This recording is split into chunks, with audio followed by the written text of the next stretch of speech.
ভাইজান কি বলছেন যে এখানে নিরাপত্তার ব্যাপারে? এর নিরাপত্তার ব্যাপারে এখানে আপনার 6টা অতিরিক্ত 7টা, হ্যাঁ। এর ভিতরে লোকজন যত আছে সব বের করে দেবে সন্ধ্যায়, আর লোক এখানে খাওয়ার মতন পরিস্থিতি না। যে কোনো পর্যটক মনে করেন যে আপনার স্বামী স্ত্রী বা প্রেমিক প্রেমিকা বা যেই আসুক, কোনো না, ভয়ের কোনো কারণ নাই, না ভয় কারণ নাই। আর আপনার 6টার পরে আর থাকতে পারবেন না। থাকা যায় না, মানে সমুদ্র মানে সরি সূর্য ডোবার পর আর থাকার কোনো অপশন নাই। না অপশন নাই, এদের ওই টুরিস্ট পুলিশ আছে, হ্যাঁ। তারাই। আচ্ছা, যদি মনে করেন যে কোনো পর্যটক ঝাউবনের ভিতরে কিংবা এই পাশে কোনো বিপদের সম্মুখীন হলো, তারা কি করবে?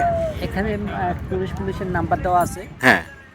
ওই নাম্বারে আপনি ফোন দিলে তারা এমন মোটরসাইকেল নিয়ে তাড়াতাড়ি চলে আসে, খুব দ্রুত আসে। দ্রুত আসে। আপনারা দেখছেন যে এখানে আচ্ছা, আপনি কি করেন মূলত? আমিও ওই অটো চালান না আপনার? এই যে এই অটো, হ্যাঁ।